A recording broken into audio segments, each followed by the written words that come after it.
Hey everybody, it's Andrew Hutchins with you here tonight after working out, then having my ice cream and shower and steak, because that's how I do it. Still not a doctor, just taking all the information and putting it in one place for you to access. And this video is just a short little random video about Nootropics, whatever the correct pronunciation is. So I used to be very interested in them when I was like 15, 16, 17 years old, because I was trying to perform at my best. I did everything possible to perform at my best in school. I mean, I already studied as hard as possible, recorded myself speaking to listen to, and I would speed that up and compress it and then overlay like 10 different chapters on top of each other, and it just sounded like nothing. Who knows if you've been helped, but basically I was trying to do everything possible to get the best grades possible. I'm not like that anymore, but it paid off because I got a full scholarship. But back to Nootropics. So, basically, there are... The real Nootropics would be like Noupeptide. It's a Russian peptide drug, which increases brain-derived neurotrophic factor and nerve growth factor, I think. So those would actually... Well, okay, I don't care what the technical definition of nootropics is, if it's like only temporary benefits, but people take nootropics because they think they're going to make them smarter. Now, in terms of if it's actually going to make you smarter, well, perhaps having more brain cells could actually make you smarter. For the most part, it's just enhancing what you've already got to make your brain work better. Now, that doesn't make it not a real nootropic. I'm just getting mixed up in my head about this stuff. But basically, you have the ones that actually work, which tend to be the racetams and similar stuff, and they tend to be glutamate agonists. So, I don't know if you've heard of ketamine or PCP, but those are NMDA receptor antagonists. That's a subtype of glutamate receptor. Alcohol is an NMDA receptor antagonist. And actually, because I'm a worldly person, I know people that have been intoxicated on NMDA receptor antagonists and taken racetams or more potent ones like Noopept to reverse the intoxication. One person had to give a speech and was irresponsible enough to become intoxicated not too long before it. So they did the right thing and counteracted the antagonism with agonism. It worked. I'm not saying to do that, I'm not a doctor. But glutamate is an excitatory neurochemical. Excitation, stimulation, gets things going fast, excited. Instead of, I'm not gonna even, this is just a random bit, I'm not gonna try to, I mean, all my videos are random, but sometimes I'm just like it's even more random than random. And so, yeah, nootropics like the racetams do work. They are glutamate receptor agonists. Does the opposite of well, alcohol's complicated because it's a GABA agonist and an NMDA receptor antagonist, and it has some dopamine agonist properties, so it's all mixed up. And I hope you have never used ketamine, but if you have, then it's also more complicated because it also has stimulatory properties. But for the most part, these things like the racetams do the opposite of ketamine. So whereas something like ketamine would diminish your input from your surroundings, your vision is going to go down, you're not going to see as much detail, things are going to be darker, not going to feel as much. That's why it's used as an anesthetic, because if someone takes enough of it, then you don't feel at all. Hopefully not at all. Yeah. Whereas a racetam is going to do the opposite. Vision will be a little sharper, brighter. Thoughts come quicker. Versus racetam I mean, maybe not so big of a difference, but you get the point. And yeah, that's about more sensations. And even if it's only temporary, you have to keep in mind that temporary benefits can allow you to make permanent, long-lasting improvements. So if you are in an enhanced mental state, you can learn better than if you weren't. Now, what you learn sticks with you a long time. So if you go through university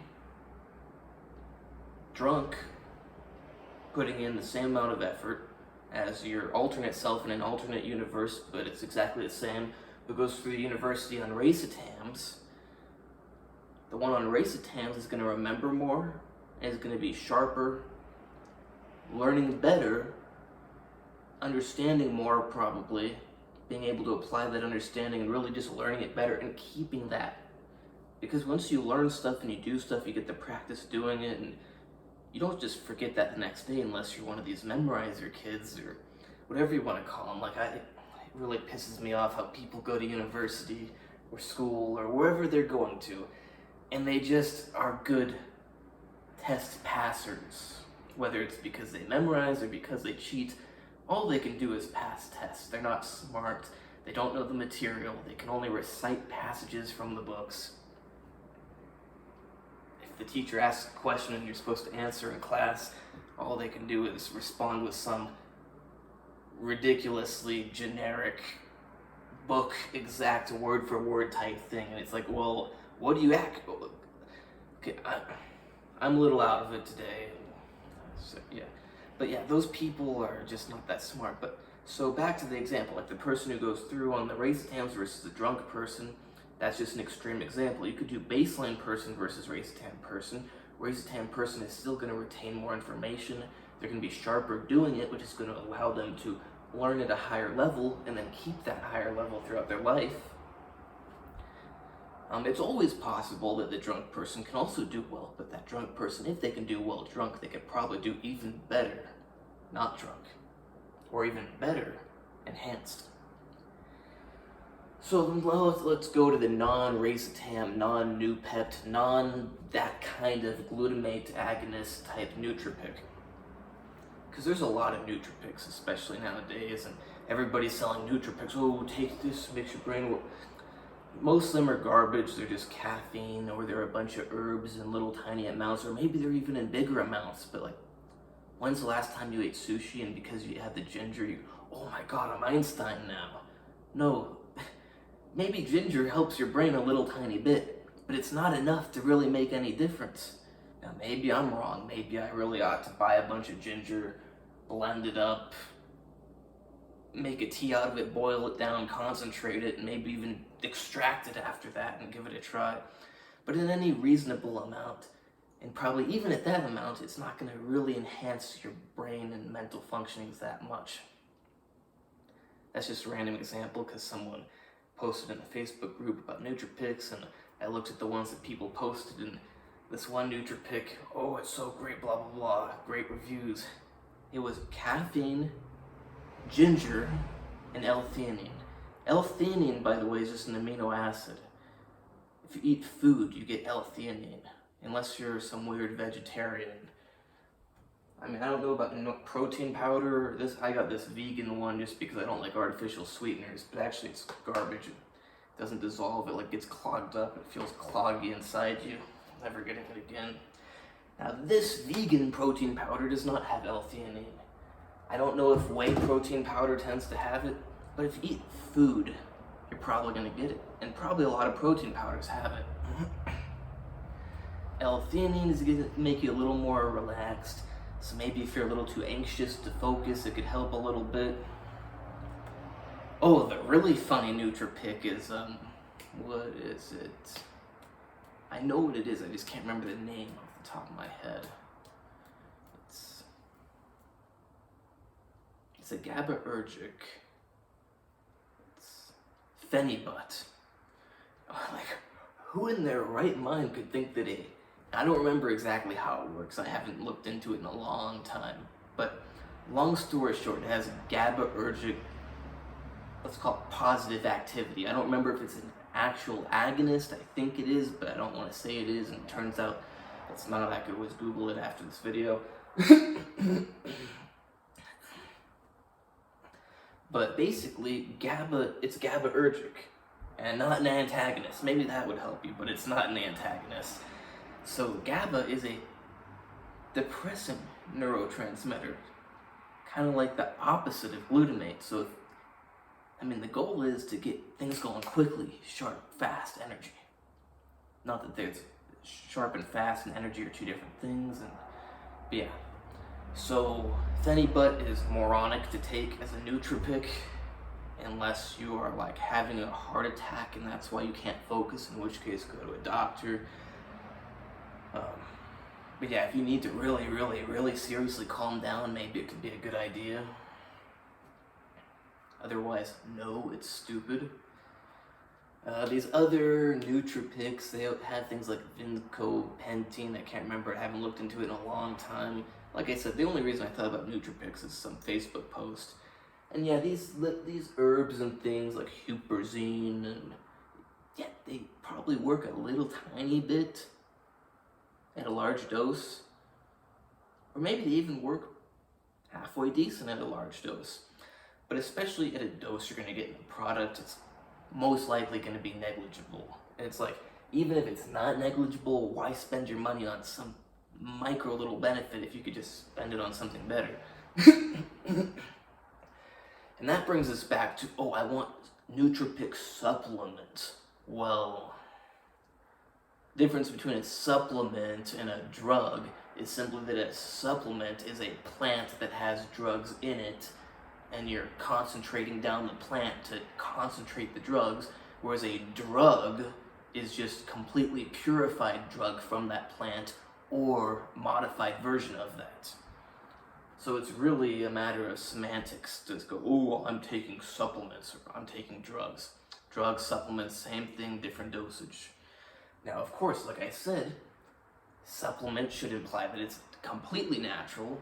Drug, it could be natural, or it could be synthetic. Like, you took a natural thing, it's a circle, and you modify it into a square or something.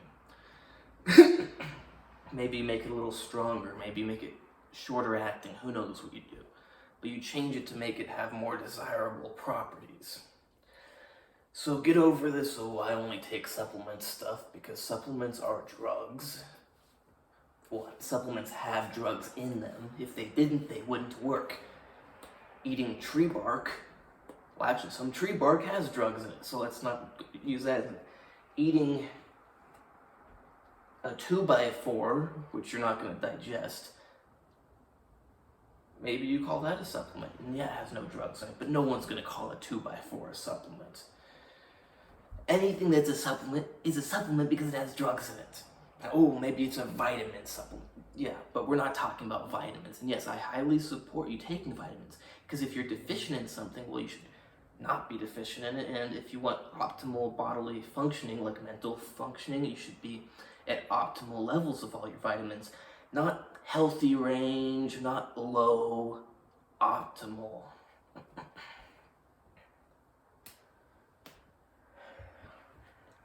Good nootropic in my opinion is protein powder. Now let's check out this one, see what's in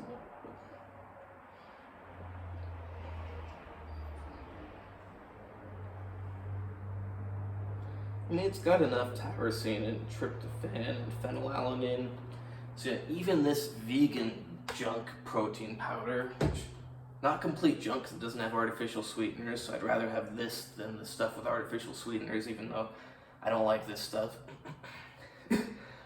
But protein powder, you get your precursors to your neurotransmitters. Neurotransmitters like dopamine, norepinephrine, serotonin. Those are the three big ones. If you don't have enough amino acids and your neurotransmitters get depleted, your brain's not going to work quite right. And especially if you're taking the very best nootropics, or whatever you want to call it, aka Adderall, aka amphetamine, aka speed, aka meth without a methyl group, making it less euphoric but still abusable drug. and I'm not against it, I'm not for it, but I mean, something that actually works is amphetamine Adderall. It's a prescription medication. Talk to your doctor. If you have ADHD, it's beneficial. Got narcolepsy, beneficial. Nowadays, they don't just prescribe it to you as a nootropic like they did in the old days, apparently. But yes, something that actually works. And actually, it's just a supplement because it can be found in nature. Yes, there are actually plants that make amphetamine. So, yeah, especially if you're taking something like amphetamine, which will deplete your neurotransmitters, gotta have your protein powder. Or you take your tyrosine and not so much tryptophan, because amphetamine's more dopamine, very little serotonin. If it was methamphetamine, it would affect more serotonin. But you're not going to be taking methamphetamine to focus, because if you took methamphetamine, you're not going to focus. You're going to go do other stuff. It's not going to work so well. Now, if you're taking Ritalin, aka methylphenidate, which is also good for focus, great nootropic. It's no coincidence that the very best nootropics are prescription drugs. And yes, they're not labeled nootropics, they're labeled ADHD medications. And I have ADHD because I think it's just a way of being. It's not a disease, it's not a disorder, it's just how some people are. Yes, they're labeled as ADHD medications because only if you have ADHD can you take them. Oh, but who has ADHD? We don't know because it's not an actual disease. You can't test for it, you can't do a scan for it, you can't do a blood test. Wouldn't this all suggest that perhaps it's not an actual, real... I mean, it's a real thing, it's just not a biological thing. Well, I mean, it's biological, but it's not in the same way that other diseases are. In my opinion, it is a hypersensitivity to enjoyable stimuli, let's put it like that. So someone with ADHD is going to be able to focus great on stuff they like, but on stuff they don't like, where they don't get that stimulation, it just can't focus on it. But when there's something you do like, you can really focus on it. Whereas other people are less sensitive to things. Even if they like something, maybe they can't focus on it as well, versus even if they don't like something, at least they can focus on it decent. That's how I am. If I have an interest in something, I am great at it. If I don't have an interest in something, well, I tend to just barely get by. Not because I'm stupid, just because I don't put any time and effort into it. Like school, sadly, nowadays. But yes, the best nootropics, whatever you want to call them,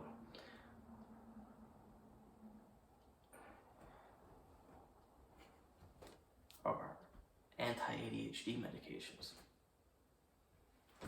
So yes, Adderall, Ritalin, and Adderall, maybe I'll make a whole video on how it works, but it's going to deplete your neurotransmitters, so get your protein or your tyrosine pills, but really just get your protein, you should have it anyways.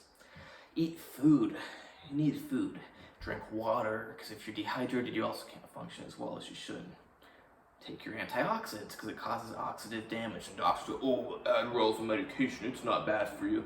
It's still a drug, it's still amphetamine. It's still been more than well documented to cause brain damage and cellular damage. So let's not be naive and go, oh, well, it's a medication, it's a medicine, it doesn't do anything bad, or it's it's just stupid thinking. How about you just accept that it's a good medication and you accept that it has negative side effects? It's not that hard.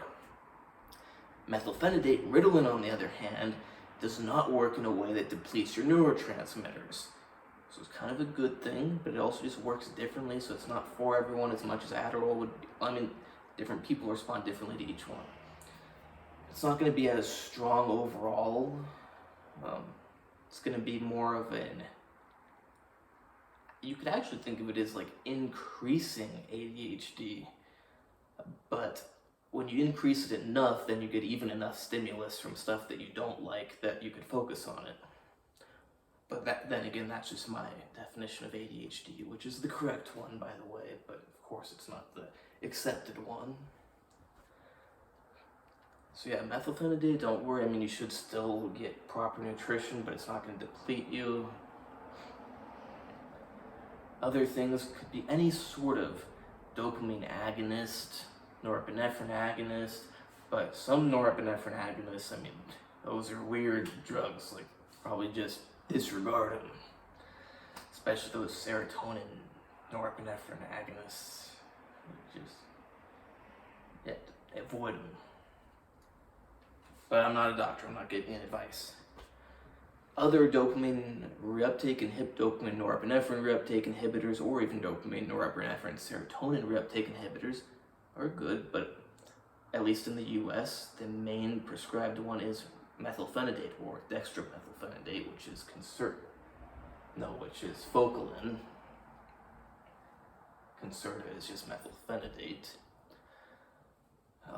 But yes, we don't prescribe. It can be prescribed Adderall, but it just doesn't tend to be. Doctors look at you like you're crazy. Let's just even though amphetamine works in more ways than this, let's call it a dopamine norepinephrine releaser, reuptake inhibitor, reverse transporter. But let's just call it a releaser, because that's possibly the biggest action. Now, there's not a whole lot of other prescription. Actually, there are just really wacky ones, and they're not used for ADHD.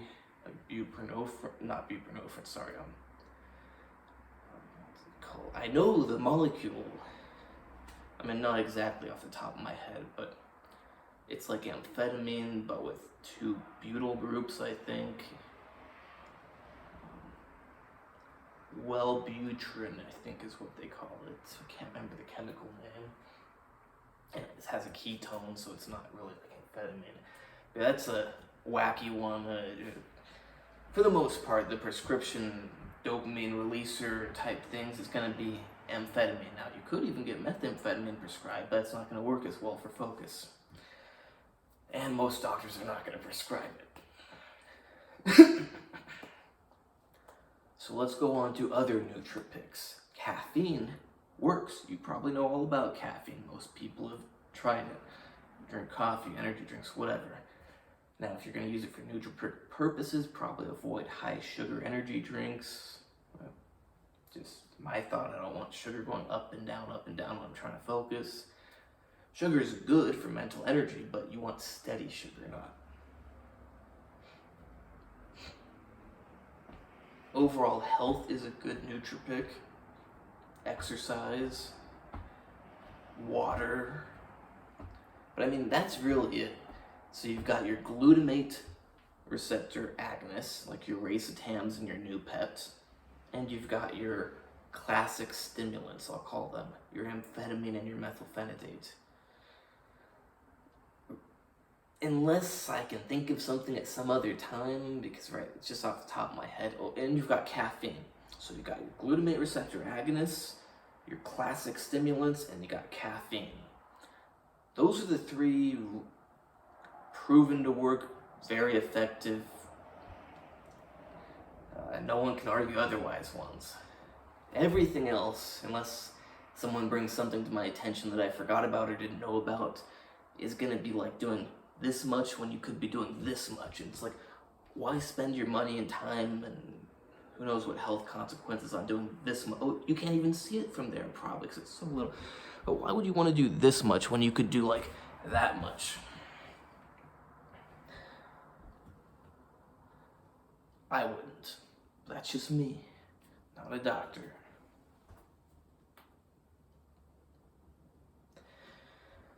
My phone is a little far from me to see how good I look in these poses. I decided that I need to eat more if I'm to gain muscle because I was losing weight for competitions and the competitions got canceled and I thought, I'm just gonna lose weight for the next year so that it will be easier than trying to lose it all. But then I decided, if I'm trying to lose weight for so long, my body's gonna adapt and it's gonna be even harder to get to low body fat. Plus I'm not gonna gain as much muscle. So better to eat more, get my metabolism up, and then when I want to lose weight, it'll be easier because my metabolism will be up here, then I drop the calories, and then I lose a bunch of weight, and but more muscle plus easier weight loss. Of course, I don't want to start gigantic fat in it, because but I decided it's not the best strategy to try to stay super lean until next year.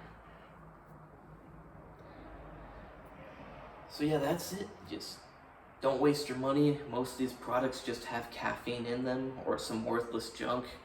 Just buy pure caffeine. I don't know if you can even buy it anymore. I bought a couple kilos of it back when I was in high school. Felt like Pablo Escobar walking around with my caffeine in my bags.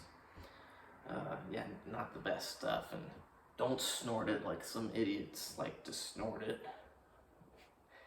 It tastes pretty nasty, trust me. Good investment is buy some pill capsules because you do not want to. It does not taste good. Glutamate receptor agonists, they do work. I forgot this. They do have associated excitotoxicity. Now, I don't know if it's been shown for every single glutamate agonist, every single nootropic, whatever you want to call them, but all of those racetams, noopept, all that kind of stuff, they're probably all going to cause some degree of excitotoxicity, which, long story short, is a little bit of brain damage. Now, when you really get into possibly extra damaging territory, now, the thing is, brain damage sounds horrible. It is horrible, but it matters what it translates into in real life. Because maybe you take all these brain damaging drugs, but if you're still able to function completely good and above where you need to be in everyday life, it doesn't really matter if you got a little bit of brain damage that you don't notice. I mean, I don't want any brain damage, but I hope you get my point that while these drugs may cause brain damage, who knows if that brain damage translates into significant decrease in your quality of life or your ability to perform. Because glutamate agonists are going to cause excitotoxicity, and when combined with a classical stimulant, that's when you really ramp things up and you're probably going to get more excitotoxicity. Classical stimulants like amphetamine cause toxicity in multiple ways. Ritalin, for the most part, I don't think it causes really any brain damage. It's going to cause structural changes to the brain, which hopefully you influence to be a good. You take Ritalin and you just jack off all the time. No, it's not going to help your brain. It's actually going to make you more prone to addiction and stuff. You take Ritalin and do schoolwork and stuff, you're creating good circuitry in your brain. You take Ritalin and you play video games, you're creating good, like, instant reaction circuitry and good video game circuitry, hand-eye coordination and other stuff. You take Ritalin and whatever you do, it's going to make that even stronger circuitry in your brain. Same thing with the amphetamine, but it's going to cause damage also. Point is, if you do some not so good activity, you're also strengthening that not so good circuitry in your brain. Ritalin, more brain healthy than amphetamine. Amphetamine, a lot of the neurotoxicity can be taken away by vitamin C, ascorbic acid. Lots of studies to back this up. I would also toss in some fat-soluble antioxidants just to be safe. And you can also, it causes a little excitotoxicity too, which you can limit with magnesium, but the thing is, with the magnesium, which acts as a very weak glutamate antagonist, it's like you're blocking the toxicity, but you're blocking what you want it to do too. So it's like, you gotta choose. Do you want the good effects, which come with the bad, or do you want to get rid of the good and get rid of the bad? So, yeah, hey, you could get rid of a lot of the excitotoxicity from the racetams. Just have some NMDA receptor antagonists, but the problem is that's going to get rid of all the effects you want, because they're, at least at this point in time, with modern medicine and technology, they're inextricably linked, or whatever word would mean they can't come apart.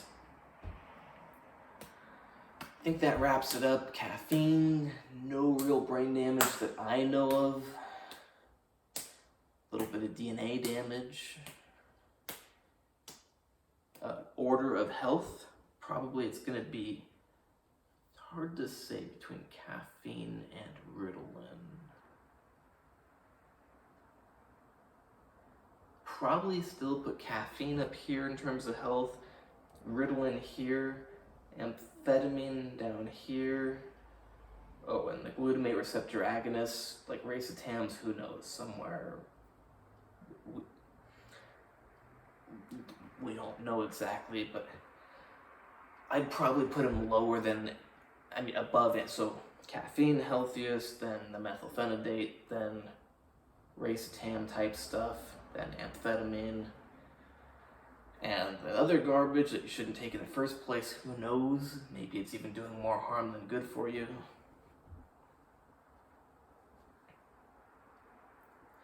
But yeah, that's pretty much all. I hope you like this video. Please like and subscribe, especially if you like the video. Like it.